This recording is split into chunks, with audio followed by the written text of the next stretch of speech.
Chris, just the 33 assists and the way that you guys collectively are playing offense and getting the shots yard. Just what do you see coming together for you guys right now on that end? Just making the right play, keeping it simple. Ant with 9 assists, Julius with 8. That's always going to be a recipe for success for us.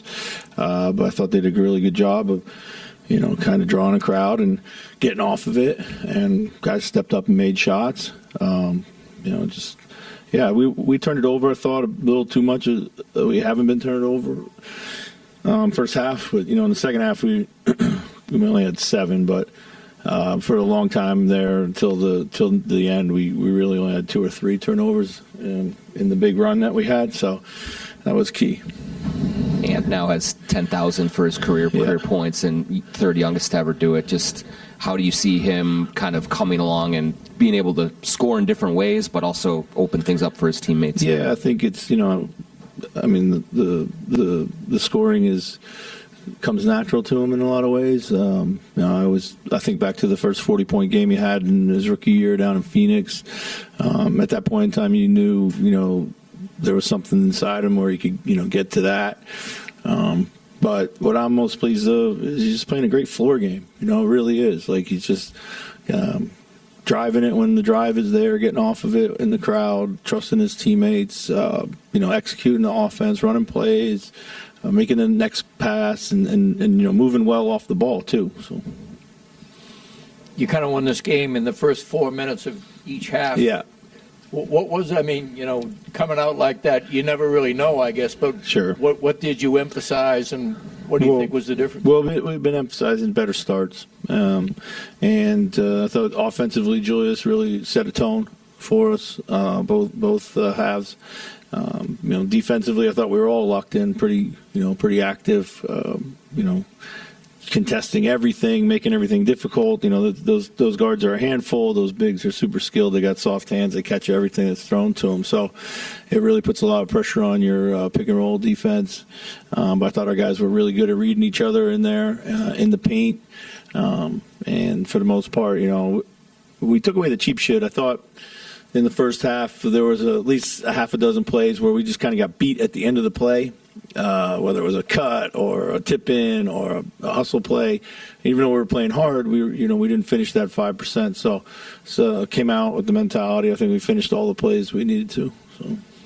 And you don't really need Rudy to get a lot of points, but you guys are like 18-4 now, and he's in double figures. Yeah, just enough, it seems, to keep him engaged all the way around. It seems. Yeah, he was a monster on the offensive glass. He only got 4, but he probably kept alive at least another 4 or 5. I was proud of him, man. Their game plan was clearly to take a piece out of Rudy every time he rolls down, just clobber him on the glass. Just every chance they got, they were trying to hit him, and and he kept his composure and just played through it all. So.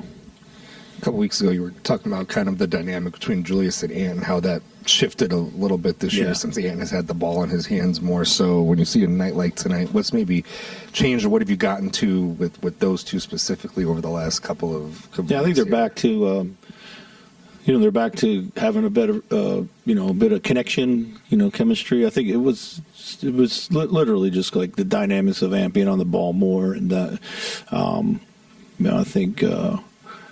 Playing off of each other a little bit better. Obviously, other guys initiating offense helps because now Ant can be the beneficiary of some Julius kickouts, which we see, that kind of stuff. So, Julius said out there on the court that they realized how good they can be. What do you think made that click in their minds of what they can accomplish when they do play this way? A lot of kicking and screaming. I don't know. I mean, we could, we've seen it inside ourselves, and sometimes we're our own worst enemy at times. I think, I got those losses around the holidays were revealing. I think that was quite embarrassing for us, but we just made a commitment to playing our best basketball. Like we challenged them. We said we're never going to know how good we're going to really be until we just play better basketball, every single night with a little bit more focus. So, as Cleveland started to come back and forth, what did you think of your team's play down the stretch of the game this year? Yeah, I thought, I thought a little loose in transition. We lost Merrill a couple times. Obviously, a couple turnovers we were able to survive. I thought those were plays we should have finished and executed. But we didn't. But we made enough plays. We made a couple hustle plays. Jaden was really big. Stepped up at the right time. Julius got the free throw rebound to kind of seal it. So, Ant had the one drive and finish. This team up to this point had been more inconsistent this season, but I think after the Washington win, you talked about how you guys are going to start stacking wins. What gave you confidence that this was going to carry through? Just the 48 minutes, really. I mean, it's there was no. There's going to be parts where you don't play well. There's going to be parts where you make mistakes and things like that. But you could just the connectivity's there. Our players feel connected. You can see them offensively and defensively, and I just feel like the concentration's there, and they're not fighting the game. So.